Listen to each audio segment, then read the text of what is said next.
كما صليت على إبراهيم وعلى آل إبراهيم في العالمين إنك حميد مجيد. قال الله تبارك وتعالى في كلامه المجيد: أعوذ بالله من الشيطان الرجيم بسم الله الرحمن الرحيم. والليل إذا يغشى والنهار إذا تجلى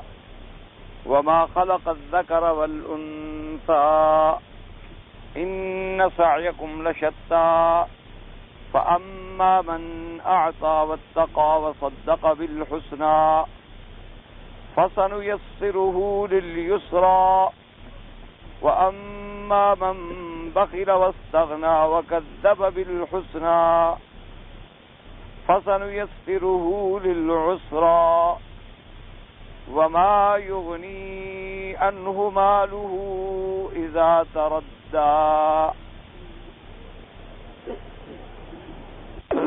سورۃ اللیل ان سور مبارکہ میں سے ہے جو سور مکیہ کہلاتی ہیں. یہ سورت بھی نازل ہوئی ہمارے آقا سرکار مدینہ حضرت محمد مصطفیٰ صلی اللہ علیہ وآلہ آلہ واصحابہ وسلم تسلیما کثیرا کثیرا پر ہجرت سے پہلے. اور اس سورت مبارکہ میں بھی اللہ تبارک و تعالی نے کامیابی کا راستہ اور کامیاب انسانوں کا ذکر فرمایا ہے. اسی طرح سے ناکامی اور ہلاکت کا راستہ اور ان لوگوں سے جو ہلاک ہونے والے ہیں ان کا ذکر فرمایا. اور جیسے کہ اس سے پہلے آپ سورۃ الشمس پڑھ چکے ہیں یا اس سے پہلے سورۃ الفجر پڑھ چکے ہیں، جیسے اس میں اللہ تبارک و تعالی نے بعض چیزوں کی قسم کھائی تھی، اس سورت مبارکہ میں بھی اللہ تبارک و تعالی نے بعض چیزوں کی قسم کھائی ہے اور اس کے بعد جواب قسم یعنی جس چیز کے لیے قسم کھائی گئی ہے اس کا ذکر فرمایا. جیسا میں الحمدللہ پہلے بھی کئی دفعہ عرض کر چکا ہوں کہ حضور کی مکی زندگی جو تھی یعنی دعوت کا ابتدائی دور جو تھا جس میں حضور صلی اللہ علیہ وسلم نے اپنا دعویٰ پیش کیا اور پھر اس کی طرف امت کو دعوت دی، وہ یہ مسائل مہمہ اور بنیادی مسئلے جو تھے وہ اللہ کی توحید کا مسئلہ تھا، حضور صلی اللہ علیہ وسلم کی نبوت اور رسالت کا مسئلہ تھا، اور اس کے بعد اثبات معاد کا مسئلہ تھا کہ اللہ کی توحید پر ایمان صحیح ہو اور توحید کے جمیع انواع و اقسام یعنی توحید الوہیت، توحید ربوبیت، توحید اسماء و صفات. اور جب توحید کے تینوں قسمیں آئیں گی تو مشرکین کا رد بھی اسی میں آئے گا. اور اس کے بعد دوسرا مسئلہ یہ تھا کہ تمام انبیاء کی نبوت و رسالت برحق ہے اور سب سے آخری نبی جو ہیں وہ حضرت محمد مصطفیٰ صلی اللہ علیہ وآلہ آلہ واصحابہ وسلم. اور تیسرا مسئلہ جو تھا وہ یہ تھا کہ اللہ نے یہ پورا کارخانہ عالم جو ہے، یہ پوری دنیا جو ہے کوئی ایسے بیکار نہیں بنا دی کہ چلو آسمان بنا دیے، زمین بنا دی اور اس میں ایک مخلوق بھی بسا دی کہ وہ کھاتے رہیں اور پیتے رہیں اور جب مریں تو مر جائیں اور مٹی میں مل جائیں. یہ اس لیے نہیں بنائی گئی، اس کے بنانے کے پس منظر میں ایک مقصد ہے کہ یہ عالم جو ہے یہ دار العمل ہے اور یہ دنیا جو ہے دار الفنا ہے، اور اصل جس کے لیے ہم نے تیاری کرنی ہے وہ عالم آخرت ہے، وہ دار البقا ہے. اسی میں جا کر انسانوں کی کامیابی اور ناکامی کا راز کھلے گا. اسی میں جانے کے بعد سعید اور شقی علیحدہ ہوں گے. اسی میں جانے کے بعد اہل جنت اور اہل نار جو ہے وہ علیحدہ ہوں گے. تو مسئلہ بعث یعنی معاد، مسئلہ قیامت، یہ تین مسئلے تھے بنیادی جس پر میرے آقا نے اپنی زندگی مبارک کے 13 سال ابتدائی جو ہیں وہ صرف انہی مسائل میں صرف فرمائے. اس لیے آپ جب قرآن پاک پہ نظر ڈالیں گے جتنی آپ کو مکی صورتیں ملیں گی یعنی جن صورتوں کے آگے لکھا ہوتا ہے کہ مکیہ کہ یہ مکی صورت ہے اس میں آپ کو یہی مضامین ملیں گے. مسئلہ توحید ملے گا، مسئلہ نبوت و رسالت ملے گا اور مسئلہ قیامت ملے گا. اور اسی ضمن میں مشرکین کا رد ملے گا، مکذبین قیامت کا رد ملے گا، منکرین رسالت کا رد ملے گا. اب جب حضور تشریف لے گئے مدینہ منورہ ہجرت فرمانے کے بعد، تو پھر شریعت کے احکام نازل ہوئے، پھر نماز کے احکام ملیں گے آپ کو، روزے کے احکام، حج کے احکام، زکوٰۃ کے احکام، نکاح اور طلاق کے احکام، اللہ کے حدود، تعزیرات کا بیان، اوامر، امر بالمعروف، نہی عن المنکر، یہ ساری شریعت گویا 3 مسئلوں پہ حضور نے 13 سال لگائے ہیں، کیونکہ مسئلے بنیادی ہے۔ جب تک یہ بنیاد ٹھیک نہیں ہوگی تو عمارت جتنی بھی آپ بناتے جائیں گے اس عمارت کا کوئی فائدہ نہیں۔ اس لیے اگر کوئی آدمی آج بڑا تہجد گزار بن جائے، شب بیدار بن جائے، صائم الدہر بن جائے، روزانہ دن کو روزہ رکھے، ساری رات مصلی پہ کھڑا رہے اور جناب سارا دن خیرات میں صرف کر دے، پوری جائیداد اللہ کے راستے میں لٹا ڈالے اور بڑا خوش اخلاق ہو، کسی کی غیبت بھی نہ کرے، کبھی شراب نہیں پیا، کبھی زنا نہیں کیا، کبھی چوری نہیں کی، کبھی غیبت نہیں کی، کبھی ڈاکہ نہیں ڈالا، لیکن شرک کرتا ہے اللہ سے تو جہنم کا حقدار ہے۔ وہ ساری عبادتیں اس کی بیکار ہیں، وہ ساری بھلائیاں اس کی بیکار ہیں۔ اس لیے یہ بنیادی مسائل ہیں کہ نیکی تب قبول ہوتی ہے اللہ کے ہاں جب پہلے عقیدہ ٹھیک ہو جائے۔ تو اب اس صورت میں بھی اللہ نے ایک نسخہ بتلا دیا ہے، اگر ہم غور اور فکر سے اس نسخے کو اپنا لیں تو اس نسخے میں شفا ہے، اور صرف امت محمد مصطفیٰ کی شفا نہیں بلکہ اس نسخے میں عالم انسانیت کی شفا ہے، عالم انسانیت کی بقا ہے، عالم انسانیت کے لیے امن کا، کامیابی کا اور فلاح کا پروگرام ہے۔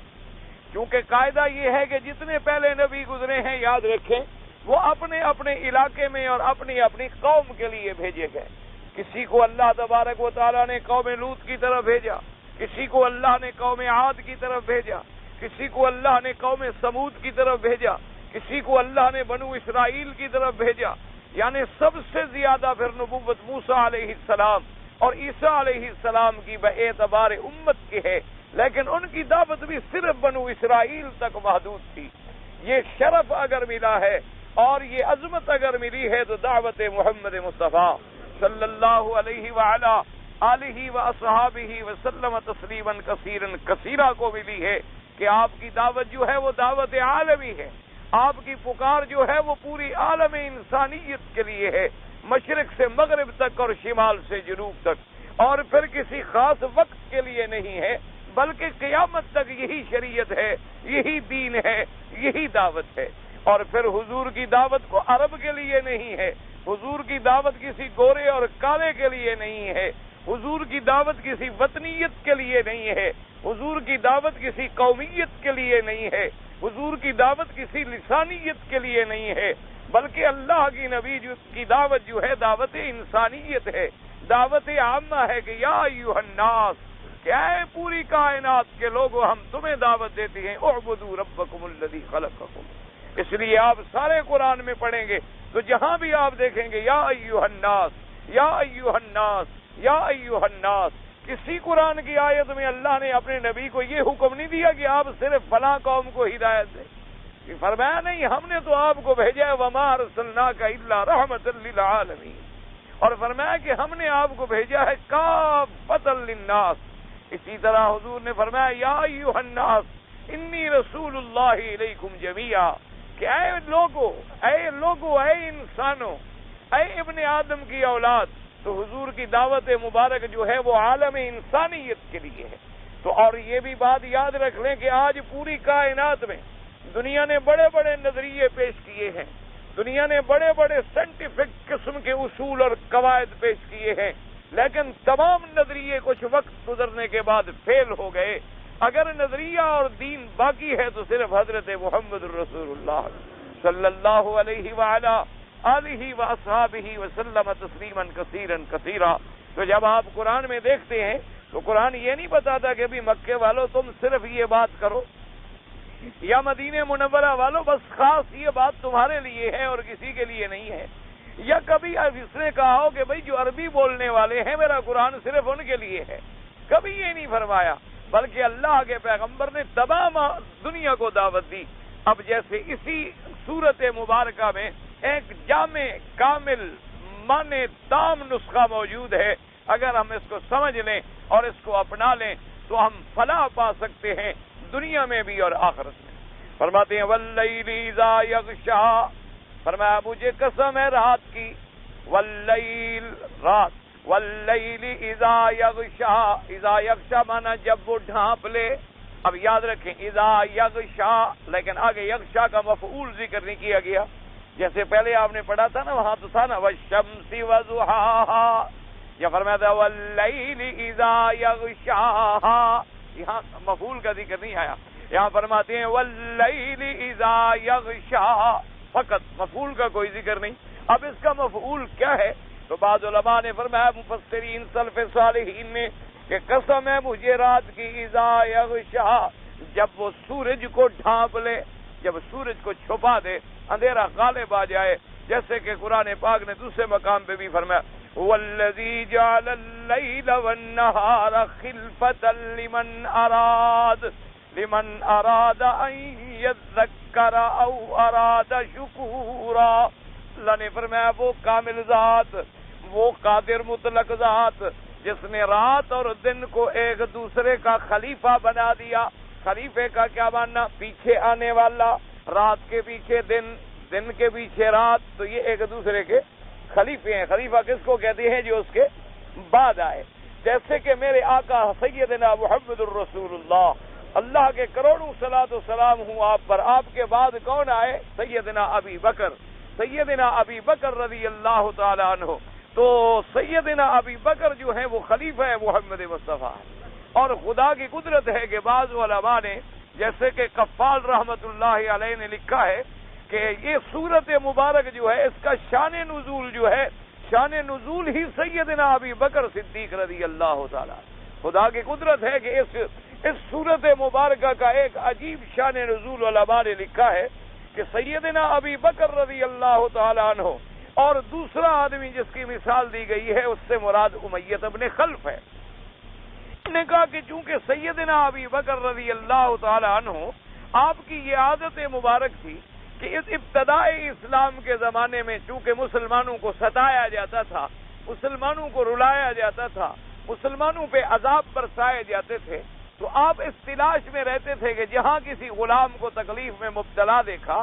اس کے مالک کے پاس گئے کہ بھئی تم اس غلام کو کیوں مارتے ہو؟ تمہیں مارنے سے کوئی چیز تو نہیں مل رہی، چلو اس غلام کو تم بیچ ڈالو، تمہارے کام کا نہیں ہے تو میں خرید لیتا ہوں. تو حضرت سیدنا ابی بکر صدیق رضی اللہ تعالی عنہ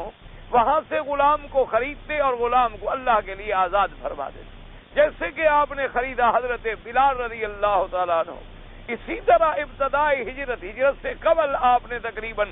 7 غلام ہیں جو اللہ کے دین کے لیے، اللہ کی توحید کے لیے عذاب بھگت رہے تھے، ان کو آپ نے اپنی دولت سے خریدا. اور مشرکین مکہ بڑے ظالم تھے، ان کو پتا تھا کہ سیدنا ابی بکر خریدنے کی طرف مائل ہے اور یہ خریدنا چاہتا ہے، وہ بڑی بڑی قیمتیں لگاتے تھے. وہ اگر غلام کی قیمت مثلا 10,000 تھی تو وہ 1 لاکھ مانگ لیتے تھے، اگر قیمت 5 ہوتی تھی تو 50 مانگ لیتے تھے. لیکن حضرت سیدنا ابی بکر صدیق رضی اللہ تعالی عنہ نے فرمایا جو تم مانگتے ہو لے لو، لیکن غلام مجھے دے دو. غلام کو لیا اور آزاد کر دیا کہ جاؤ اللہ کے دین کا کام کرو، تم آزاد ہو. ایک دن آپ کو آپ کے والد ابی قحافہ نے بلایا، سیدنا ابی بکر صدیق رضی اللہ تعالی عنہ کو آپ کے والد نے بلایا اور فرمایا کہ بیٹے اگر تمہیں غلام خرید کر کے آزاد کرنے کا کوئی اتنا بڑا شوق ہے، کیونکہ ابی قحافہ تو بعد میں مسلمان ہوئے تھے، تو ایک بات میری بھی مان لو کہ غلام خریدا کرو، آزاد بھی کیا کرو. لیکن تم غریب سے اور کمزور سے غلام اور بوڑھی عمر کے اور ہر قسم کے خرید لیتے ہو اور ان کو آزاد کر دیتے ہو. تم ایسا کیا کرو کم از کم کہ نوجوان اور قوی اور قوت والے اور مضبوط قسم کے جو غلام ہیں وہ جب بک رہے ہوں ان کو خریدو اور آزاد کر دو. کم از کم ان کے دلوں میں تمہارا یہ احسان جو ہے وہ زندگی بھر باقی رہے گا. اور کبھی اگر تمہاری ذات پر کوئی حملہ ہوا یا تمہاری ذات پر کسی قسم کا دشمنوں نے کوئی مقابلہ کیا تو یہ لوگ تمہارے کام آئیں گے. حضرت ابی بکر صدیق رضی اللہ تعالی عنہ نے عرض کیا کہ ابا جان آپ نے شاید میرے جذبہ آزادی کو سمجھا نہیں ہے، میں اپنی ذات کے لیے نہیں ادا کر رہا، میں تو اپنے اللہ کو راضی کر رہا ہوں. مجھے نہیں توقع ہے کہ بڑا ہوگا یا طاقتور ہوگا تو میری مدد کرے گا اور کمزور ہوگا تو میری مدد نہیں کرے گا، پھر تو میں نے اپنے لیے آزاد کیا. آزاد کرنے کا کیا فائدہ ہوا؟ مقصد تو میرا یہ ہے کہ انہیں ظلم سے بچایا جائے اور ان مسکینوں کی مدد کی جائے اور ان کو اللہ کے راستے میں آزاد کر دیا جائے۔ اب ان کی مرضی ہے، وہ جہاں چاہیں جہاں جائیں، جو چاہیں جو کریں، ان کی مرضی اور آزادی ہے۔ تو بعض علماء نے لکھا ہے کہ اسی ضمن میں اللہ نے یہ سورت مبارک نازل فرمائی۔ لیکن ایک بات ہمیشہ یاد رکھے کہ اللہ کا قرآن چاہے کسی خاص واقعے میں اترا ہو، یعنی کسی خاص سبب میں اترا ہو، کسی خاص وجہ سے اترا ہو، لیکن اس کا حکم جو ہے العبرۃ بعموم اللفظ لا بخصوص السبب، یعنی سبب تو خاص ہوگا لیکن وہ حکم قیامت تک کے لیے پھر عام ہو جاتا ہے۔ مثلا جیسے شراب کی حرمت کا مسئلہ ہے، سب سے پہلے سیدنا امیر المؤمنین سیدنا عمر رضی اللہ تعالی عنہ نے آ کے عرض کیا کہ یا رسول اللہ صلی اللہ علیہ وسلم، یہ شراب بڑی غلط چیز ہے، انسان کو عقل سے نکال کے حیوان بنا دیتی ہے، اور انسان نشے کے عالم میں عبادت کرے، اسے پتہ ہی کوئی نہیں لگتا کہ میں نے ظہر پڑھی ہے کہ عصر پڑھی ہے، اسے یہ بھی پتہ نہیں لگتا کہ میں نے قرآن کی کون سی آیت پڑھی ہے۔ تو اگر یہ شراب اللہ حرام فرما دیتے تو بڑی اچھی بات۔ آپ کی ایک تمنا تھی، ایک درخواست تھی، اللہ نے ایک حکم جاری فرما دیا کہ بھی شراب جو ہے، شراب پینے کے بعد نشے کے عالم میں عبادت نہیں کر سکتے ہو، لا تقربوا الصلاۃ وانتم سکارا، صرف اتنی منع کیا گیا کہ جو عبادت کے اوقات ہیں ان میں شراب پینا بند کر دی جائے۔ تو اب مسلمان کچھ تو ویسے چھوڑ گئے، اور کچھ لوگوں نے یہ کیا کہ وہ سارا دن استعمال نہیں کرتے تھے، لیکن رات کو سوتے وقت پی لیا اور صبح تک ان کا نشہ وشہ ختم ہو گیا، اور اٹھے اور غسل کیا، وضو کیا اور نماز پڑھ لی۔ حضرت امیر المومنین نے پھر دعا کی کہ میرا اللہ مہربانی فرماؤ، شراب کے بارے میں کوئی کھلا حکم نافذ فرما۔ اللہ تبارک و تعالیٰ سے پھر دعا کی سیدنا عمر نے کہ چلو اب بھی لوگ نہیں پیتے ہیں، کچھ رک گئے ہیں، لیکن پھر بھی تو رات کو آخر پی لیتے ہیں، اور ہو سکتا ہے پینے میں دیر ہو جائے، صبح کی نماز پھر ضائع ہو جائے۔ اللہ تبارک و تعالیٰ نے پھر حرمت قطعی نازل فرما دی، حکم جاری ہو گیا کہ شراب مطلقاً حرام ہے، نہ دن میں نہ رات میں نہ کسی وقت میں۔ تو اب دعا مانگنے والے تو صرف عمر رضی اللہ تعالیٰ عنہ سے، لیکن جب حکم جاری ہوا تو قیامت تک کے لیے جاری ہو گیا۔ ویسے اللہ کی حکمتیں تھی، کیونکہ اس وقت وہ قوم جو تھی شراب کی عادی ہو چکی تھی، اللہ کی رحمت تھی کہ ان میں تدریجاً حکم نازل کیا گیا۔ پہلے ان کو بتلایا گیا کہ شراب کے اندر کو فائدہ ہے لیکن گناہ زیادہ ہے، پھر دوسری دفعہ بتایا گیا کہ نماز کے اوقات میں نہ پیا کرو، پھر تیسری وقت بتایا گیا کہ اب اس کو ہمیشہ کے لیے ہم نے حرام کر دیا ہے، کہ اب قوم ذہناً جو تھی وہ تیار ہو چکی۔ اور اسی کے ساتھ ایک بات یاد رکھیں کہ آج بہت سارے اسلامی ملکوں میں بعض ہمارے لوگ جو ہیں نوجوان، یا جن کو اللہ نے طاقت اور قوت اور کرسی دی ہے، وہ بھی اس مغالطے میں مبتلا ہے۔ وہ بھی کہتی ہیں دیکھو جی شراب کا حکم بھی تو اللہ نے آہستہ آہستہ اتارا، شریعت بھی تو اللہ نے آہستہ آہستہ نازل فرمائی، ہم بھی اپنے ملک میں اسلام کا کام آہستہ آہستہ کرتے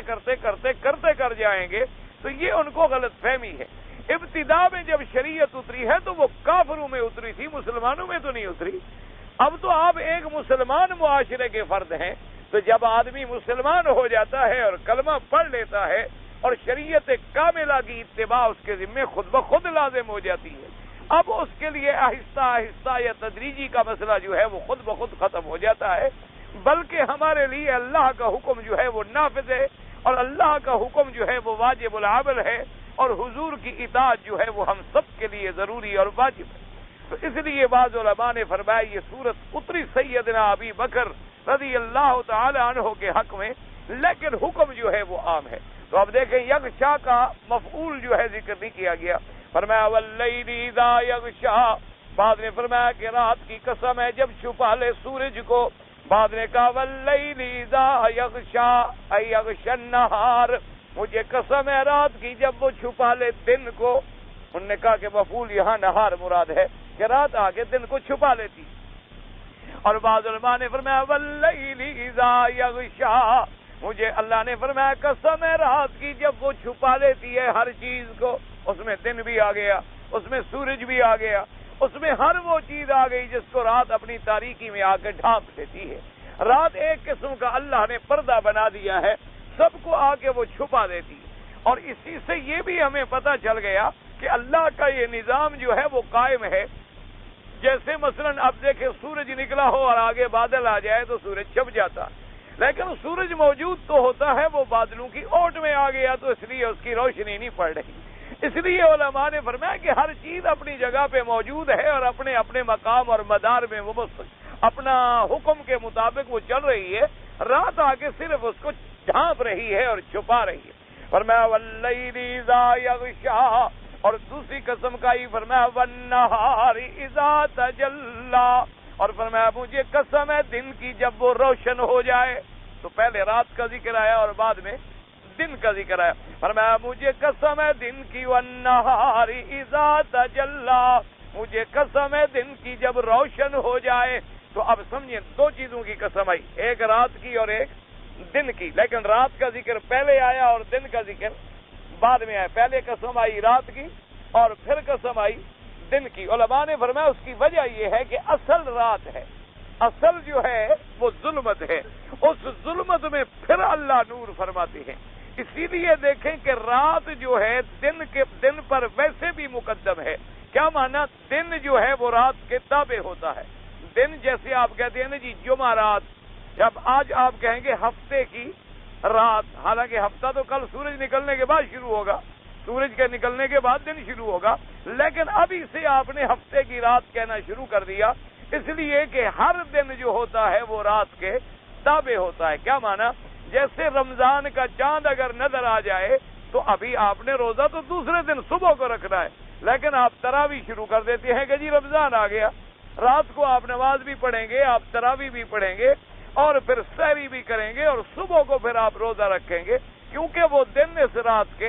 تابع ہوتا ہے۔ جیسے آپ کہتے ہیں جی آج عید کی رات ہے، حالانکہ عید تو صبح ہوگی، لیکن رات کو آپ کہتے ہیں عید کی رات، اس لیے کہ عید والا دن جو ہے وہ بھی رات کے تابع ہو جاتا ہے۔ لیکن ایک بات یاد رکھیں کہ پورے سال میں اللہ نے جو 360 دن بنائے ہیں وہ رات کے تابع ہیں، صرف ایک عرفات اور یوم النحر والا دن جو ہے، یوم النحر والا دن یعنی 10ویں والا دن اور 9ویں والا دن جو ہے وہ خدا کی قدرت ہے کہ وہ رات کے تابع نہیں بلکہ رات دن کے تابع۔ کیا مانا؟ اب عرفات میں آپ جاتے ہیں تو عرفات کا دن آئے گا 9 تاریخ کو، تو آپ کے حج کا دن جو ہے وہ 9 تاریخ کو ہوتا ہے اور شروع ہوتا ہے زوال کے بعد سے لے کر سارا دن 9 کا جو ہے وہ حج کا وقت ہے۔ اسی طرح ساری رات صبح صادق تک جو ہے وہ حج کا وقت ہے، یعنی اگر کوئی آدمی احرام باندھ کے 9 تاریخ کو مغرب کے بعد بھی عرفات میں پہنچ جائے تو وہ حاجی کہلائے گا، عشاء کے بعد بھی جائے تب بھی وہ حاجی کہلائے گا، آدھی رات میں چلا جائے تب بھی وہ حاجی کہلائے گا، صبح صادق سے پہلے پہنچ جائے تب بھی وہ حاجی کہلائے گا، اس لیے کہ وہ رات عرفات کے دن کے تابع ہے، عرفات کا دن رات کے تابع نہیں۔ اگر عرفات کا دن رات کے تابع ہوتا تو جو رات پہلے گزر گئی ہے وہ حج کی تو وہ ہوتی، وہ رات اور دن ہوتا عرفات کا، لیکن اللہ نے فرمایا نا عرفات کا دن اور اس کے بعد آنے والی رات جو ہے وہ صبح صادق تک حج کا وقت ہے۔ تو صرف وہ دن ہیں جہاں رات دن کے تابع ہو جاتی ہے، ورنہ تمام دن جو ہیں وہ رات کے تابع ہوتے ہیں۔ اس لیے علماء نے فرمایا کہ پہلے اللہ نے اس کی قسم کھائی اور پھر اللہ تبارک و تعالی نے دن کی قسم کھائی۔ اور بعض علماء نے فرمایا کہ کبھی کبھی ایسا ہوتا ہے کہ کبھی رات کا ذکر مقدم آ گیا اور دن کا مؤخر آ گیا، کبھی دن کا مقدم آ گیا اور رات کا مؤخر آ گیا، کبھی آسمانوں کی پیدائش کا ذکر پہلے آ گیا اور زمینوں کی پیدائش کا ذکر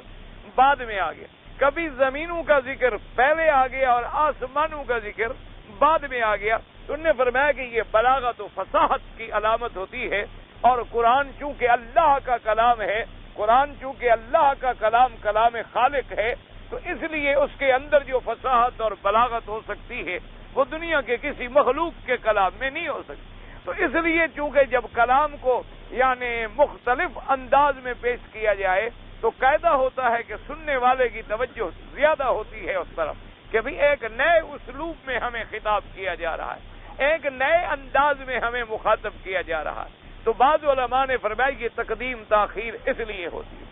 اور بعض علماء نے اس کی ایک اور توجیہ بھی ذکر فرمائی ہے۔ انہوں نے فرمایا کہ دیکھیں پہلے رات کا ذکر ہے، فرمایا واللیل اذا یغشا، اللہ نے فرمایا مجھے قسم ہے رات کی جب رات آ کے ڈھانپ لے اور چھپا لے، وَالنَّهَارِ إِذَا تَجَلَّى، اور مجھے قسم ہے دن کی جب وہ روشن ہو۔ تو فرمایا علماء نے فرمایا اس میں ایک اور لطیف اشارہ ہے، اور وہ اشارہ کیا ہے کہ جب میرے آقا حضور تشریف لائے ہیں تو آپ سے پہلے ایمان سے کہ اندھیرا تھا کہ نہیں تھا؟ پوری دنیا میں اس وقت خاص طور پہ عرب کی سرزمین میں تو ایک اندھیرا چھایا ہوا تھا۔ اللہ نے خود فرمایا وَإِن كَانُوا مِن قَبْلُ لَفِي ضَلَالٍ مُبِينٍ، میرے نبی کے آنے سے پہلے تم کھلی گمراہیوں میں ڈوبے ہوئے تھے، تم تو گمراہیوں میں پڑے ہوئے تھے۔ اسی لیے قرآن کہتے ہیں اللہ ولی الذین آمنوا یخرجہم من الظلمات الی النور والذین کفروا اولیاؤہم الطاغوت یخرجونہم من النور الی الظلمات۔ اللہ دوست ہیں، اللہ ناصر ہیں، اللہ مددگار ہیں مومنوں کے، وہ ان کو نکالتے ہیں اندھیروں سے نور ایمان کی طرف۔ یعنی پہلے کفر کے اندھیروں میں پڑے ہوئے تھے۔ کفر جو ہے وہ اندھیرا ہے۔ کفر کیوں اندھیرا کیا ہوتا ہے؟ اندھیرے کا معنی یہ ہوتا ہے کہ آدمی کو راستے کا پتہ نہیں چل رہا، اندھیرے میں آدمی ٹھوکریں کھا رہا ہے، اندھیرا ہے، اپنے گھر کے کمرے میں بھی آدمی لیٹا ہوا ہے، اٹھتا ہے کبھی دیوار پہ گر جاتا ہے، کبھی بستر پہ چڑھ جاتا ہے، بچے سوئے ہوئے ہوں تو کبھی غلطی سے بچوں کے اوپر بھی پاؤں رکھ دیتے ہیں، اندھیرا ہے، حالانکہ وہ نہیں چاہتا۔ تو اسی طرح کفر جو ہے اور شرک جو ہے یہ ظلمات ہیں، اور ظلمات بعضها فوق بعض، کہ اندھیرے میں بھٹک رہا ہے، کبھی درختوں کے آگے سجدہ ہے، کبھی بتوں کے آگے سجدہ ہے، کبھی سورج کے آگے سجدہ ہے، کبھی آگ کے آگے سجدہ ہے، کبھی زندہ انسانوں کو سجدہ ہے، کبھی مردہ انسانوں کو سجدہ ہے، کبھی قبروں پہ سجدہ ہے۔ گویا اندھیرے میں بھٹک رہا ہے اور روشنیوں کی تلاش میں ہے، اور روشنی اسے میسر نہیں آ رہی، روشنی اسے میسر نہیں آ رہی کہ روشنی کہاں ملے۔ جیسے اتفاق سے میرے حیدرآباد کے سفر میں میں جب وہاں گیا تو وہاں دیوالی کی رات تھی، ہندو دیوالی مناتے ہیں، ہندوؤں کی دیوالی کی رات تھی، اور دیے جلا رہے ہیں، اور گھروں میں اور گلیوں میں اور سڑکوں میں اور بتوں کے ارد گرد اور مندروں کے ارد گرد اور جناب دیواروں کے اوپر اور مڈیروں پہ رکھے ہوئے، اور ہمارا وہاں جلسہ تھا الحمدللہ دید کا۔ تو میں نے اتفاق سے خیال آیا، تو میں نے پھر وہاں سننے والے وہ بھی ہوتے، ہندو بھی ہوتے ہیں، مسلمان بھی ہوتے ہیں، تو میں نے انہیں بتایا، میں نے کہا دیکھیں یہ اتنے بڑے دیے جلانا جو ہے، آخر یہ قوم کوئی پاگل تو نہیں ہو گئی؟ یہ بڑی سمجھدار قوم ہے، بنیا جو ہے وہ اتنا سمجھدار ہے کہ چمڑی دے سکتا ہے پر دمڑی نہیں دے سکتا۔ اس کے بارے میں تو اتنی بڑی مثال مشہور ہے نا کہ بنیا اپنی چمڑی کو قربان کر دے گا لیکن ایک دمڑی کا نقصان نہیں کرے گا۔ جو قوم ایک دمڑی پہ مر جانے والی ہو وہ اتنی بتیاں جلا رہی ہے اور دیے جلا رہی ہے اور گھی جلا رہی ہے اور اس میں کوئی تیل جلا رہا ہے، کوئی کچھ کر رہا ہے، یہ کوئی پاگل تو نہیں ہو گئے ہیں؟ اصل وجہ یہ ہے کہ ان کو بھی روشنیوں کی تلاش ہے، لیکن یہ روشنی ڈھونڈ رہے ہیں دیے میں، یہ روشنی ڈھونڈ رہے ہیں بیچارے لیمپ میں، یہ روشنی ڈھونڈ رہے ہیں تیل میں۔ اصل روشنی ہے ایمان کی، اس کے قریب ہی نہیں آ رہے۔ اصل تو وہ روشنی ہے جو آدمی کو ملتی ہے، وہ نور ایمان سے ملتی ہے، کہ جب آدمی ایمان لے آتا ہے تو کفر کے اندھیروں سے نکل جاتا ہے۔ اب آپ دیکھیں کہ حالانکہ ہندو قوم جو ہے وہ نہانے کے معاملے میں، اشنان کے معاملے میں مسلمانوں سے بہت آگے، کہ وہ روزانہ صبح جناب پہلا کام یہی کریں گے کہ اشنان اور غسل کریں گے، اور کوئی کام وہ کرتے ہی نہیں، سب سے پہلا کام یہی کریں گے۔ اگر کوئی دریا بہتا ہو دریا پہ جائیں گے، نہر بہتی ہو نہر پہ جائیں گے، اگر وہ نہ ہو تو گھر میں کر لیں گے، لیکن لازم۔ لیکن اس کے باوجود آپ یقین کریں کہ ان کے بڑے سے بڑے پڑھے لکھے آدمی کے قریب آپ کھڑے ہوں، آپ کو ایک بدبو محسوس ہوگی۔ وہ اصل وجہ کیا ہے؟ وہ کفر کی بدبو ہوتی ہے۔ وہ نہانے سے زائل نہیں ہو سکتی، وہ صابن لگانے سے زائل نہیں ہو سکتی، وہ پرفیوم چھڑکنے سے زائل نہیں ہو سکتی، وہ نور ایمان سے زائل ہوتی۔ اور اس کے مقابلے پہ آپ دیکھیں کہ ایک ایمان والا، اللہ والا فقیر، جس نے مہینہ ہی غسل نہ کیا ہو، جس نے کبھی کپڑے بھی نہ بدلے ہو، اس کے چہرے پر ایک نور ایمان کی رونق اور تازگی ہوتی۔ کتنے آپ لوگ دیکھتے ہیں کالے کالے رنگ کے لوگ ہیں بیچارے، کالے ملکوں والے، لیکن یقین فرمائیں، آپ غور کریں اگر آپ نے پہلے کبھی غور نہ کیا ہو، کہ ان کو آپ ہمیشہ مسکراتا ہوا دیکھیں،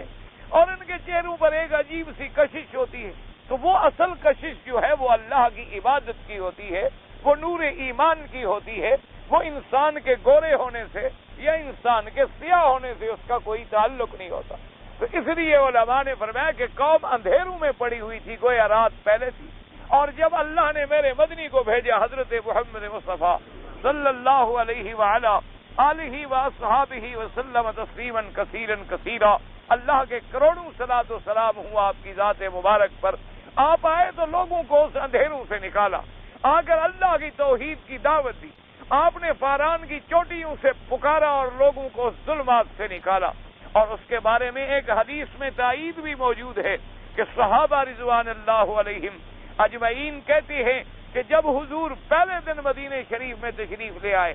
صحابہ کہتے ہیں کہ ایسا روشن دن ہم نے زندگی میں نہیں دیکھا، ایسے معلوم ہوتا تھا کہ آج اس دن میں کوئی خاص روشنی ہے، آج دن میں کوئی خاص چمک ہے، اور آج دن میں کوئی خاص رونق ہے، آج کوئی نئی تر و تازگی ہے کہ پورے مدینے پہ ایک نور چھایا ہوا تھا۔ اور فرماتے ہیں جب حضور کی وفات ہوئی ہے اس دن جیسا اندھیرے والا دن ہم نے نہیں دیکھا، ایسے معلوم ہوتا تھا کہ ہم پھر اندھیروں میں آ گئے، ہم سے وہ روشنی جو تھی وہ چھن گئی ہے۔ اس لیے بعض علماء نے فرمایا کہ اس میں ایک اشارہ یہ بھی تھا رات کے مقدم کرنے کا کہ پہلے چونکہ ظلمات اور کفر اور شرک کے اندھیارے تھے، پھر اللہ نے دن چڑھائے، واللیل اذا یغشا والنہار اذا تجلی، لیکن سلف صالحین کے نزدیک وہی پہلی تفسیر ہے کہ بس اللہ نے رات کی قسم کھائی اور اللہ نے دن کی قسم کھائی۔ رات کی قسم جب اچھی طرح رات ڈھانپ لے ہر چیز کو، علماء نے فرمایا یہی دو چیزوں پہ اگر آدمی غور کر لے نا تو اللہ کی توحید کا اقرار کر لے، صرف دو چیزوں میں غور کر رہے، ایک رات اور دن میں، تو اللہ کی وحدانیت کا، اللہ کی توحید کا، اللہ کی قدرت کاملہ کا، اللہ کے متصرف الامور ہونے کا اقرار کر لے، اور اسے ماننا پڑے کہ وہ وحدہ لا شریک ہے، اسے ماننا پڑے کہ وہی ذات ہے جس کے قبضے میں رات اور دن کا یہ نظام ہے، کہ اللہ نے کیسا ایک نظام بنا دیا ہے کہ رات آ رہی ہے، ہر چیز کو، انسان تو چلو جی بڑے عقل والا ہے، لیکن جانور تو کم عقل ہے نا، اور پرندے ہیں، جانور ہیں، حشرات ہیں، وہ تو کم عقل ہے، ان میں تو شعور ہے، عقل ہے ہی کوئی نہیں۔ لیکن جب رات ہونے لگتی ہے ہر چیز اپنے ٹھکانے کی طرف لوٹ رہی ہے، یعنی اگر جانور چل رہا ہے اندھیرا ہوتا رہے گا تو جانور واپس ہٹنے شروع ہو جائے، پرندے جا رہے ہیں باغوں میں اور اڑ رہے ہیں، میلوں میلوں سفر کر رہے ہیں، لیکن جوں رات کی تاریکی آنی شروع ہوگی فوراً لوٹیں گے ابھی ہم اپنے گھونسلے میں پہنچ جائیں، جانور لوٹے گا کہ میں اپنے باڑے میں پہنچ جاؤں، بندے لوٹیں گے کوشش کریں گے بھی چلو جلدی کرو رات آ رہی ہے، کسی منزل پر کسی ٹھکانے پہ پہنچ جائیں اگر رات آ رہی ہے۔ تو اللہ نے رات جو ہے ہمارے لیے ایک سطر بنا دیا اور رات کو ہمارے آرام کا ایک ذریعہ بنا دیا، جیسے کہ قرآن پاک نے دوسرے مقام پہ بھی ارشاد فرمایا ہے جعلکم اللیل تسکنوا فیہ والنہار مبصرا، اللہ نے فرمایا ہم نے رات کو بنایا ہے کہ اس میں تم سکون حاصل کرو، تاکہ تم آرام حاصل کرو کہ انسان ہے، اور دن کو بنایا ہے ہم نے تمہارے دیکھنے والا کہ دن میں تم محنت کرتے ہو، مزدوری کرتے ہو، ملازمت کرتے ہو، کام کرتے ہو، پھر رات کو اللہ نے تیرے آرام کا ذریعہ بنا دی۔ اب دیکھو جو بڑے آدمی ہیں جن کو دن کو بھی سونے کا وقت مل جاتا ہے، وہ دیکھیں تو دروازے بند کریں گے، کہیں سے پردے ڈالیں گے، بتی بند کریں گے، اور جناب کوشش کریں گے کہ کوئی اندھیرے کی کیفیت طاری ہو تاکہ ہمیں نیند آ سکے، کہ روشنی میں تو نیند آنے کا سوال پیدا نہیں ہوتا۔ یہ علیحدہ بات ہے کہ بعض لوگ جو ہیں وہ رات کی روشنی میں سوتے ہیں، بعض لوگ رات کو بھی، اب تو ایک خیر فیشن ہو گیا ہے نا کہ بلب جلا لو، نائٹ بلب لگا دیتی ہیں کہ چھوٹی سی لائٹ ہو اور ہلکی سی لائٹ ہو، ورنہ شرعاً بھی حضور نے فرمایا کہ رات کو روشنی کر کے سونا منع ہے، حضور صلی اللہ علیہ وسلم کی سنت میں ہے، اور انگریزوں نے ہر وہ چیز کی ہے جس میں مخالفت ہو سکے محمد مصطفیٰ صلی اللہ علیہ وآلہ آلہ واصحابہ وسلم تسلیما کثیرا۔ لیکن بعض علماء نے فرمایا کہ اس وقت منع کرنے میں حکمتیں تھی، حضور نے فرمایا کہ رات کو دیا جلتا ہوا نہ چھوڑا کرو، دیا بجھا دو، تو بعض علماء نے لکھا وجہ یہ تھی کہ اس زمانے میں دیے تیل سے جلتے تھے اور ان میں کپاس کا فلیتا بنا کے رکھ دیتے، تو کبھی کبھی ایسا بھی ہوتا ہے کہ رات کو چوہا نکلا یا کوئی جانور نکلا اور اس نے دیے کو گرا دیا یا فلیتے کو اٹھا کے باہر پھینک دیا تو آگ لگ جانے کا سبب ہوتا۔ بعض علماء نے فرمایا کہ روکنے کی ایک وجہ تھی کہ چونکہ اس زمانے میں اس انداز میں آگ پھیلنے کا زیادہ خطرہ تھا تو حضور صلی اللہ علیہ وسلم نے منع فرما دیا. اب اگر کوئی ایسا محفوظ ذریعہ ہو کہ آگ پھیلنے کا خطرہ نہ ہو تو علماء نے کہا کوئی حرج نہیں. انہوں نے کہا اس روکنے میں حکمت تھی, اس روکنے میں ایک وجہ تھی, اس کا ایک پس منظر تھا. لیکن بعض علماء نے فرمایا کہ مجموعی طور پر چھوٹی موٹی باریکیوں میں ہمیں جانے کی ضرورت ہی نہیں. جب حضور نے فرمایا کہ رات کو بجھا دو تو بس بجھا دو, حضور نے فرمایا جلا دو تو بس جلا دو, ہم زیادہ باریکیوں میں کیوں جائیں؟ لازماً کوئی نہ کوئی حکمت ضرور ہوگی. اور اسی سے قرآن پاک کا اشارہ ملتا ہے کہ ہم نے رات کو بنایا ہے تمہارے سکون کے لیے, کہ رات کا اندھیرا جو ہے وہ انسان کے سکون کا باعث ہوتا. اسی لیے بلکہ آج کل جدید علماء بھی اس بات کو مانتے ہیں کہ جتنا بڑا بیمار ہو, شدید بیماری والا, اگر رات آ جائے اور سو جائے تو سمجھتے ہیں کہ بھئی اس کو آرام آ گیا, رات آرام آ گئی, اور اس کو دن میں اتنی آرام نہیں آئے گا جتنی اس کو رات میں آئے گا. اور اسی طرح علماء نے فرمایا ہے کہ رات کا ایک حصہ اللہ نے ایسا بنایا ہے کہ کتنا مریض ہو, کتنا بیمار ہو, کتنی درد کا مارا ہو, اس میں آگے وہ سو جاتا ہے, اس میں آگے اسے کچھ نہ کچھ نیند جو ہے وہ حاصل ہو جاتی ہے. کسی کو پوری آ گئی اور کسی کو ادھوری آ گئی. اسی لیے اب جدید تحقیق بھی یہ ہے کہ یہ ضروری نہیں ہوتا کہ اگر ہم 8 گھنٹے سوئیں تو اس میں پورے 8 گھنٹے ہماری نیند کی وہ کیفیات ہوں, بلکہ انہوں نے کہا کہ نیند کے لیے تو اللہ نے چند لمحات رکھے ہیں, اللہ نے چند اوقات رکھے ہیں. وہ اس 8 گھنٹے میں پتہ نہیں آدھا گھنٹہ ہوتے ہیں, پتہ نہیں کتنے ہوتے ہیں, اتنی وہ جو صحیح لمحات ہیں وہ آدمی کو میسر آ جائیں تو اس کی نیند جو ہے گویا وہ کامل ہو جاتی, اس کی نیند وہ پوری ہو جاتی ہے, اور جب اٹھے گا تو وہ حشاش بشاش ہوگا. اسی لیے آپ نے دیکھا ہے بڑے لوگ تاریخوں میں گزرے ہیں جن کی نیند صرف 2 گھنٹے تھی, ایسے لوگ بھی تاریخ میں گزرے ہیں جن کی نیند صرف 20 منٹ تھی,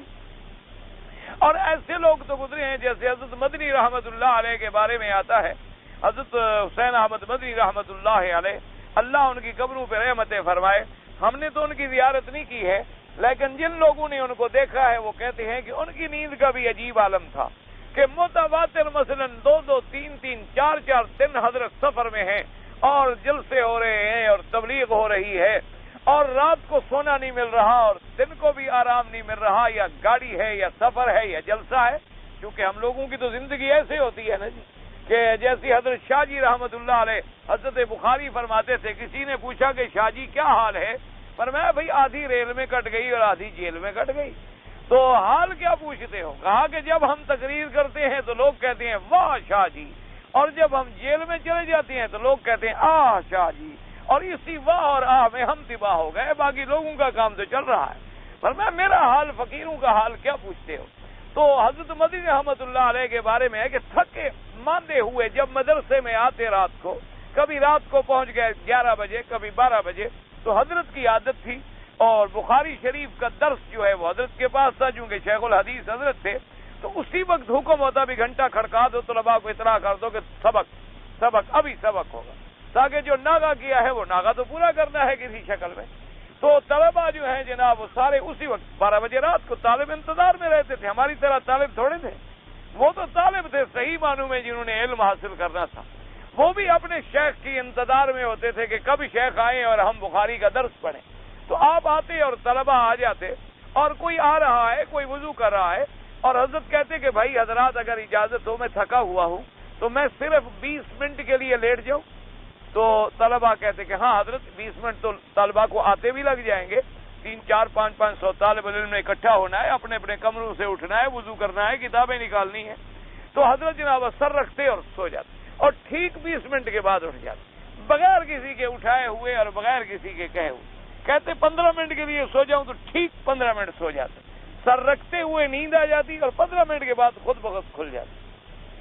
تو بعض لوگوں کو اللہ تبارک و تعالی نے ایسی چیزیں بھی نصیب فرما دی ہیں. تو اس لیے اللہ نے جو نظام بنا دیا ہے کہ رات تمہاری راحت کے لیے ہے اور دن تمہارے کام کے لیے. اور آج افسوس ہے اور بدقسمتی سے ہمیں یہ کہنا پڑتا ہے کہ جیسے آج ہم یہاں بھی موجود ہیں کہ یہاں نعوذ باللہ اب اسلام کے بالکل الٹ معاملہ ہو گیا ہے کہ اب رات ہمارے جاگنے کے لیے ہے اور دن ہمارے سونے کے لیے. کہ کوئی عام آدمی سے عام آدمی بھی 1 بجے رات سے پہلے تو سوتا نہیں,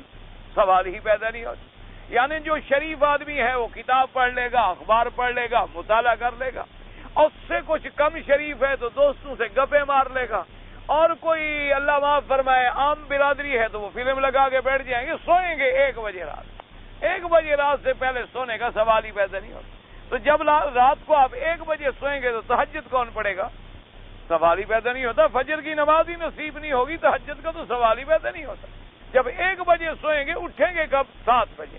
7 بجے اٹھ کے جناب پھر دوڑیں گے، بھاگیں گے، کہیں سلوار ہوگی، کہیں قمیص ہوگا، کہیں ٹوپی ہوگی، کہیں جوتا ہوگا، کبھی دوسروں کے جوتے میں اپنا پاؤں ڈال لیں گے، کبھی قمیص کے بجائے گلے میں شلوار ڈال لیں گے، کبھی اپنی شلوار کے بجائے بیوی کی پہن کے باہر چلے جائیں گے، کوئی ایسا فرق نہیں پڑتا، کیونکہ عقل جو ہے وہ ختم ہو چکا ہے نا انسان۔ اس لیے فرمایا کہ رات تمہارے آرام کے لیے ہے اور دن تمہارے سکون کے لیے۔ اچھا، اب 2 قسمیں کھانے کے بعد جواب قسم کیا آتا ہے؟ فرمایا واللیل اذا یغشا والنہار اذا تجلی، تیسری قسم وما خلق الذکر والانثی۔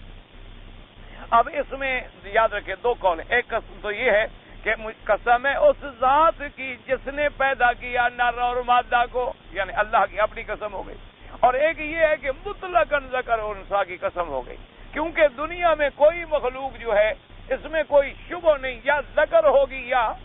انثی ہوگی، یا نر ہوگی یا مادہ ہوگی، اور اللہ نے ہر چیز کا جوڑا جوڑا بنایا ہے۔ جیسے اللہ نے فرمایا کہ ہر چیز کا ہم نے جوڑا بنا دیا ہے۔ اب چاہے سبزیاں ہیں ان میں بھی جوڑے ہیں، جمادات ہیں ان میں بھی جوڑے ہیں، پتھر ہیں ان میں بھی جوڑے ہیں، حیوان ہیں ان میں بھی جوڑے ہیں، انسان ہیں ان میں بھی جوڑے ہیں۔ اچھا، ایک مسئلہ باقی رہتا ہے کہ ذکر اور انثی، ایک صنف ہوتی ہے جسے آپ کہتے ہیں خنثی، جسے آپ کہتے ہیں خسرا کہتے ہیں، یا ہیجڑا کہتے ہیں آپ، تو وہ نہ مرد ہوتا ہے اور نہ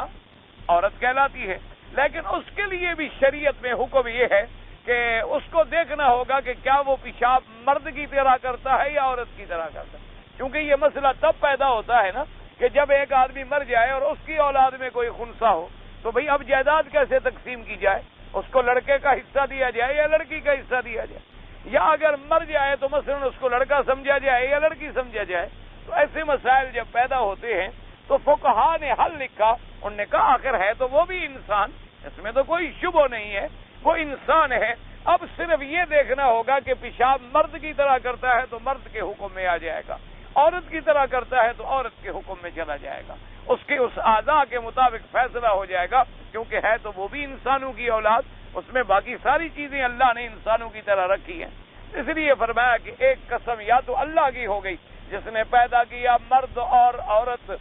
نر اور مادہ، اور یا اس سے مراد یہ ہے کہ جو دنیا میں اللہ نے مخلوق پیدا کی، یہ 3 چیزوں کی قسم آ گئی۔ بس اب آیا جواب قسم، اب آگے جواب قسم آ رہا ہے، یعنی جس چیز کے لیے قسم کھائی گئی، یوں سمجھ لیں کہ اللہ نے یہ 3 قسمیں کیوں کھائیں، ہمیں کیا بتلانے کے لیے، کیا سمجھانے کے لیے، وہ اصل چیز اب آ رہی ہے۔ فرمایا واللیل اذا یغشا، پہلی قسم، والنہار اذا تجلی وما خلق الذکر والانثی، اور آگے جواب ان سعیکم لشتی، اللہ نے فرمایا تحقیق تمہاری محنت، تمہارا عمل جو ہے وہ مختلف ہے، شتا جو ہے شتات سے ہے، شتات کا معنی ہوتا ہے 2 چیزوں کے درمیان بڑا فرق، شتات شتان ما بینہما، تو فرمایا کہ ان سعیکم، تمہاری محنت جو ہے وہ مختلف ہے، کیا معنی؟ تمہاری محنت جو ہے وہ مختلف ہے، اور اس کی آگے تفصیل آ رہی ہے جو اگلی آیات میں آپ سمجھ لیں گے کہ ہر انسان کوئی نہ کوئی محنت تو کر رہا ہے، جو بھی مخلوق اللہ نے پیدا فرمائی ہے تو کسی نہ کسی محنت کے اندر تو وہ مبتلا ہے، کر رہی ہے، لیکن اس کی سعی جو ہے، اس کی محنت جو ہے، اس کی مشقت جو ہے وہ آگے 2 قسم پہ، ان سعیکم لشتی، کیا معنی؟ ایک مومن کی سعی ہے اور ایک کافر کی سعی ہے،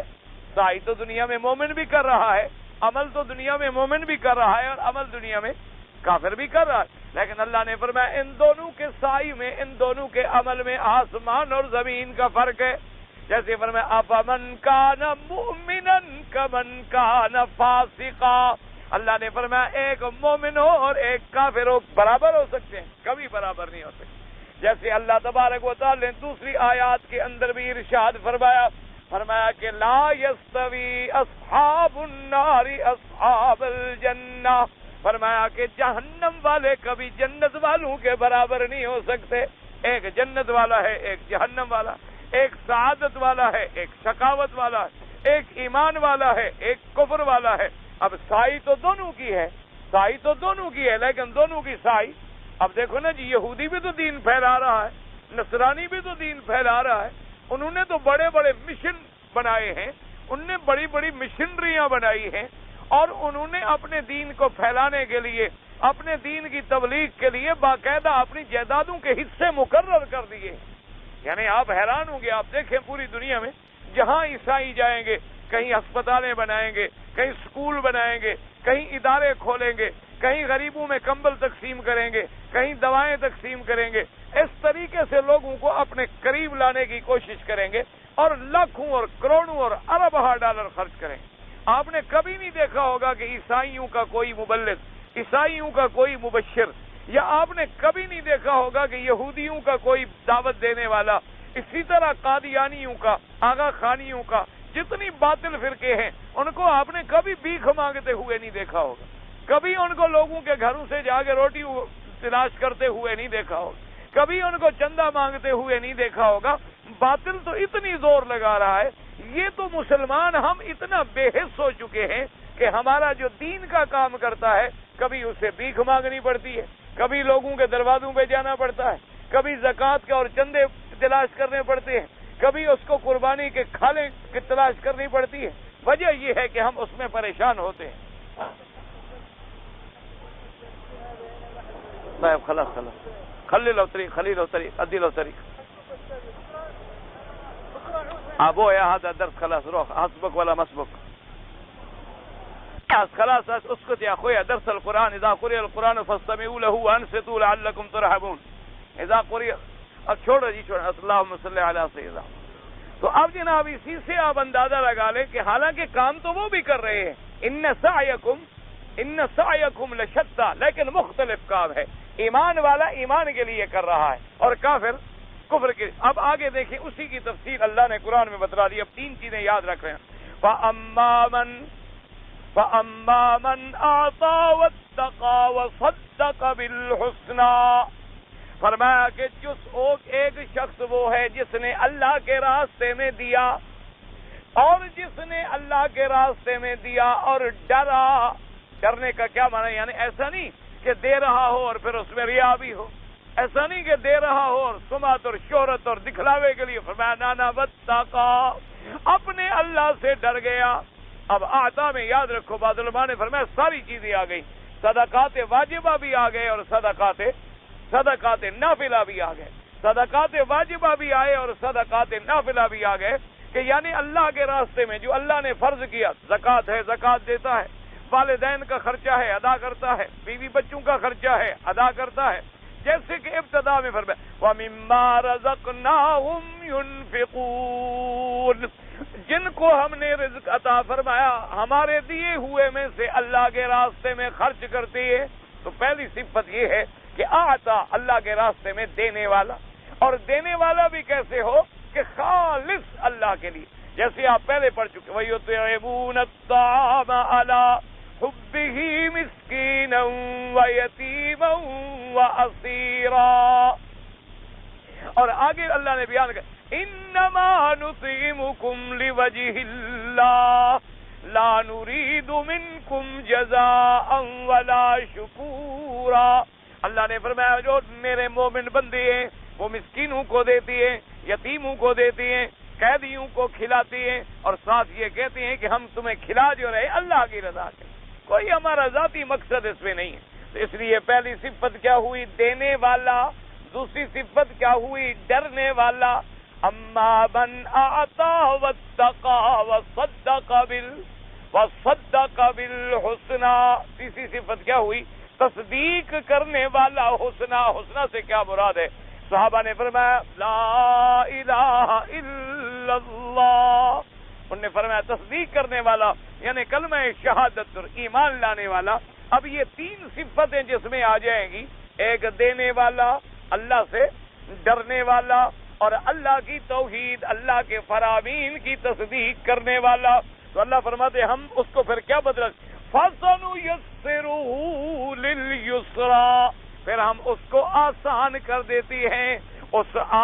جنت کے حاصل کرنے کے لیے، ہم اس کو آسان کر دے۔ اصل تو تھا کہ جنت کا حاصل کرنا آسان، اللہ نے فرمایا ہم اس کو آسان کر دیں۔ تو بات سمجھیں، اصل وجہ یہ ہے، ایک معنی یہ ہوتا ہے کہ ایک کام آپ پر آسان کر دیا جائے، اصل تو یہی ہے نا جی کہ ایک کام کرنا آپ پر،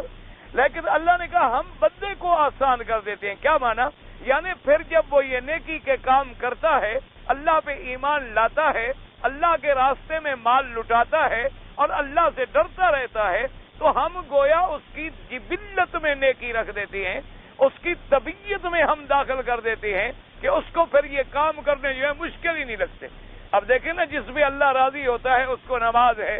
نماز میں کبھی تکلیف نہیں ہوتی بلکہ راحت ملتی ہے، آرام ملتا ہے۔ روزہ رکھتا ہے تو بڑا خوش ہوتا ہے کہ جی ماہ رمضان آ رہا ہے، ابھی شعبان کے مہینے سے رمضان کی تیاریوں میں لگ جاتا ہے، جیسے کہ حدیث پاک میں آیا، بی بی صاحبہ سیدہ عائشہ صدیقہ رضی اللہ تعالی عنہا فرماتی ہیں کہ حضور صلی اللہ علیہ وسلم نفلی روزے جو تھے سب سے زیادہ شعبان کے مہینے میں رکھتے تھے۔ شعبان کے مہینے میں آپ زیادہ روزے رکھتے نفلی، کیونکہ آپ تیاری کرتے رمضان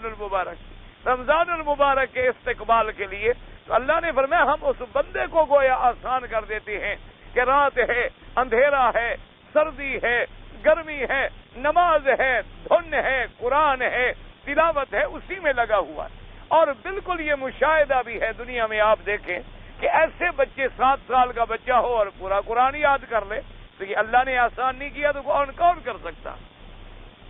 آپ دنیا کی کوئی کتاب مجھے 10 صفحے بھی یاد کر کے سنا دے، نہیں سنا سکتے۔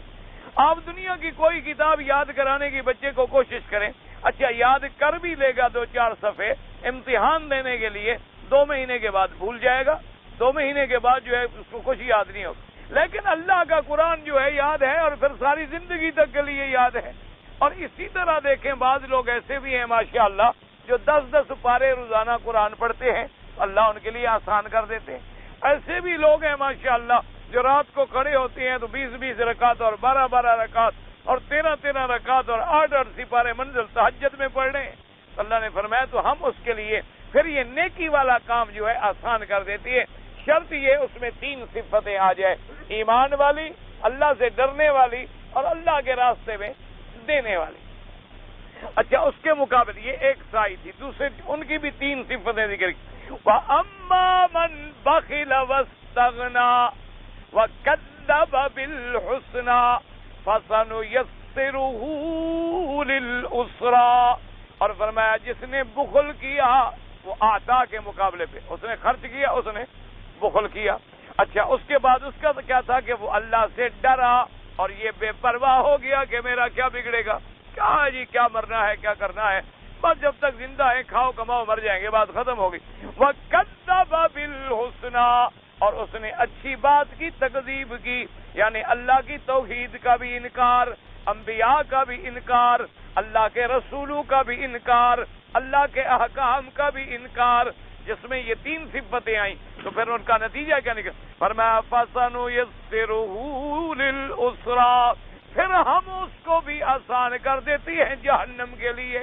مشکل کے لیے، کہ جب وہ ان 3 صفتوں میں آتا ہے پھر ہم اس کو پھر اسی جہنم کے کاموں میں آسان کر دیتے۔ اب دیکھیں نا جی، اگر نعوذ باللہ کوئی کافر ہے، کوئی ڈاکو ہے، کوئی قاتل ہے، کوئی زانی ہے، کوئی شرابی ہے، پھر اسی میں وہ الجھا ہوا، اسی میں وہ لگا دیتے ہیں۔ جیسے کہ سیدنا علی رضی اللہ تعالی عنہ سے ایک روایت ہے، آپ فرماتے ہیں کہ جنت البقیع الغرقد میں جو مدینہ منورہ کا قبرستان ہے، ایک جنازے کے موقع پر حضور صلی اللہ علیہ وسلم تشریف فرما تھے، کیونکہ یاد رکھیں جنازے کا پڑھنا بھی بہت بڑا ثواب ہے، اور پھر جنازے کے ساتھ جانا جو ہے یہ اور بڑا ثواب ہے۔ حضور نے فرمایا جو صرف جنازہ پڑھتا ہے اس کو 1 قیراط ثواب ملتا ہے، اور اگر جنازہ پڑھ کے کندھا دے کے قبر تک بھی ساتھ چلا گیا تو 2 ملتے ہیں۔ صحابہ نے پوچھا حضور 1 قیراط تقریباً کتنا بڑا ہوتا ہے؟ تو آپ نے فرمایا جتنا جبل احد بڑا ہے اتنا بڑا ثواب ہوتا ہے، اور جو پورا جائے گا تو اس کو اتنا بڑا دوہرا ثواب ملے گا۔ تو میرے آقا حضور پاک صلی اللہ علیہ وسلم اور خوش نصیب تھے وہ لوگ، اور خوش قسمت تھے وہ لوگ، اور باعظمت تھے وہ لوگ جن کو جنازہ بھی پڑھا محمد مصطفیٰ نے،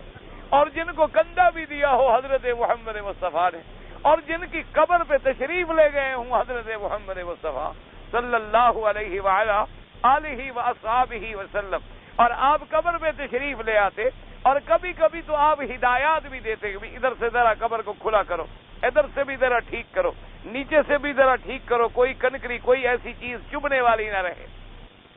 اور اسی سے یہ مسئلہ بھی سمجھ لو کہ اگر حضور ہر قبر میں ویسے تشریف لے جاتے ہیں تو یہاں قبر پر تشریف لے جانے کی ضرورت ہی نہیں تھی۔ اس سے بھی مسئلہ سمجھ آیا کہ جس کی قبر پہ آپ گئے تھے اپنی زندگی مبارک میں صرف اسی کی قبر پہ گئے، اور ہر کسی کی قبر میں آنا یا جانا یا ہر جگہ آپ کا موجود ہونا جو ہے وہ قرآن و حدیث کے مخالف ہے۔ تو آپ تشریف فرماتے ہیں جلسنا حولہ، حضور بھی بیٹھ گئے اور ہم بھی آپ کے ارد گرد بیٹھ گئے۔ تو حضور نے فرمایا کہ اللہ کی تقدیر میں اور اللہ کے علم میں تو یہ فیصلہ ہو چکا ہے کہ کون جنت والا ہے اور کون جہنم والا ہے۔ تو حضرت علی رضی اللہ تعالیٰ عنہ عرض کرتے ہیں کہ ہم نے عرض کیا افلا نتقی یا رسول اللہ، کہ کیا ہے حضور پاک، اگر ایسی بات ہے کہ جنت والا جنتی ہے اور جہنم والا جہنمی ہے تو پھر ہمیں عمل کرنے کی کیا ضرورت ہے؟ پھر تو ہم بالکل آسرا کر کے گھر بیٹھ جائے، جس نے جنت میں جانا ہے جنت میں جائے گا، اور جس نے جہنم میں جانا ہے جہنم میں جائے گا۔ حضور نے فرمایا نا کل میسر لما خلق له، حضور نے فرمایا نا خبردار اپنے عمل کو جاری رکھو،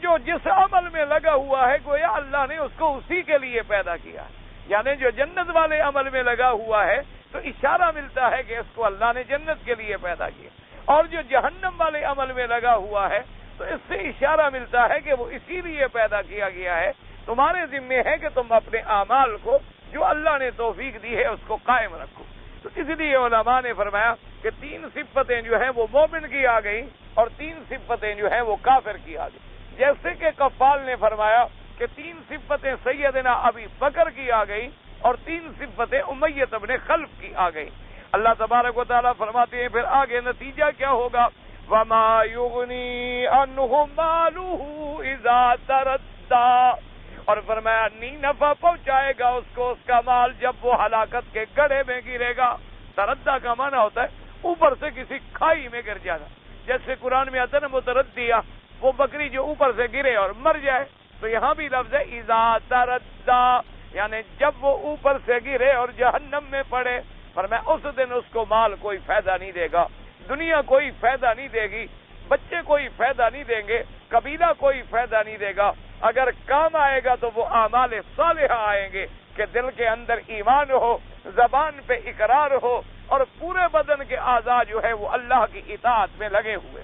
اللہ تبارک و تعالیٰ کی فرما برداری میں لگے ہوئے ہوں۔ دعا کریں کہ اللہ تبارک و تعالیٰ آپ کو بھی، مجھے بھی اور تمام مسلمانوں کو ان صفات حسنہ کی توفیق دے اور بری صفات سے بچائے۔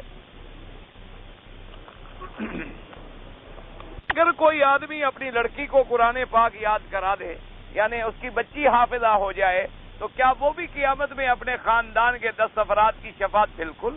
کیونکہ جب لفظ عام ہے، اللہ نے یاد رکھو اس معاملے میں کوئی مرد اور عورت میں فرق نہیں، یعنی جیسے اللہ نے فرمایا ان المسلمین والمسلمات والمؤمنین والمؤمنات والقانتین والقانتات، اللہ نے فرمایا مسلمان مرد مسلمان عورتیں، مومن مرد مومن عورتیں،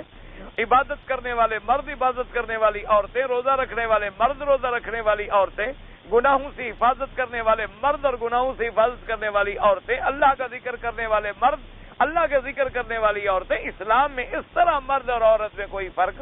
نہیں ہے، جیسے ایمان مومن کے مرد کے لیے ہے اسی طرح عورت کے لیے،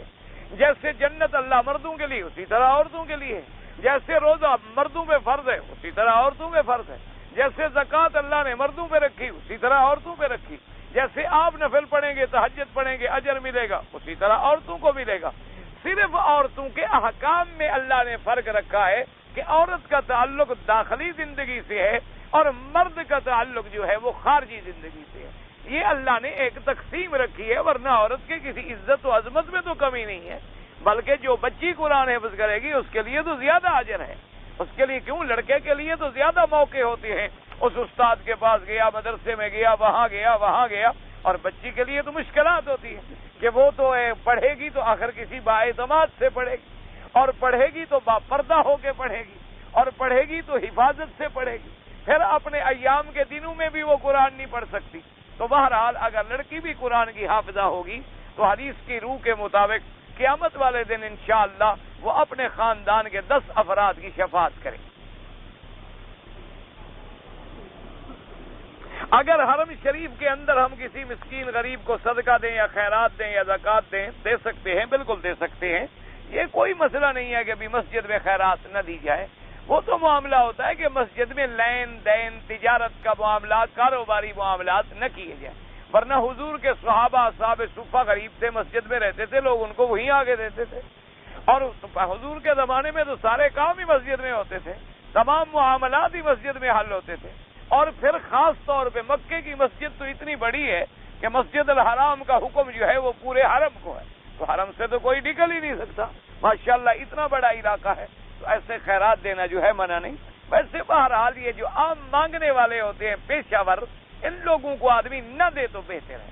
آدمی تلاش کرے، کوشش کرے، معلومات کرے کہ کون مستحق ہے، مستحق کو پہنچائے، کیونکہ ان لوگوں کی تو ایک عادت بن گئی ہے، آپ ان کو 1000 بھی دے دیں، پھر گھنٹے کے بعد دے کے پھر مانگ رہا ہوگا، آپ اس کو 10,000 دے کے تجربہ کریں، دوسرے دن پھر بھیک مانگ رہا ہوگا، ان کا پیٹ بھرتا ہی نہیں ہے، کیونکہ حدیث مبارک میں آتا ہے کہ جب آدمی سائل بن جاتا ہے تو گویا 2 آنکھوں کے درمیان اس کے بھوک لکھ دی جاتی ہے، وہ ہمیشہ مانگتا ہی رہے گا، کبھی پیٹ نہیں بھرتا اس کا۔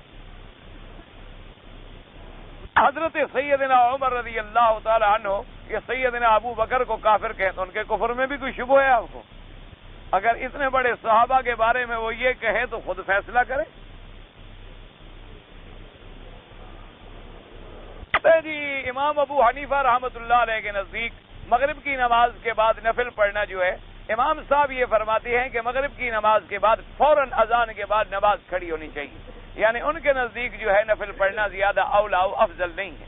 اور باقی ائمہ فرماتے ہیں کہ وہ حدیث مبارک جو ہے عام ہے کہ بین کل آذانین ثلاث، کہ 2 اذانوں کے درمیان میں نماز ہے، یعنی پہلی اذان اور دوسری اذان تکبیر ہے، تو وہ اس حدیث مبارک سے لیتے ہیں۔ اور امام صاحب رحمۃ اللہ علیہ اس وقت کی قلت کا، اور ایک روایت میں لفظ آتا ہے مغرب کا، کہ ہر نماز اذان کے درمیان ہے لیکن مغرب کی نہیں، تو وہ اس حدیث پہ عمل کرتے ہیں۔ بہرحال یہ افضل اولا کے مسئلے ہوتے ہیں، کوئی لڑائی جھگڑے کے مسئلے نہیں ہوتے۔ جہاں آپ کو وقت مل رہا ہے الحمدللہ پڑھ لیا، جیسے ہمارے ہاں وقت ہوتا ہی نہیں، اذان ہوئی اور تکبیر ہو گئی، نماز کھڑی ہو گئی، وہاں ضد کرنے کی کوئی ضرورت نہیں ہے۔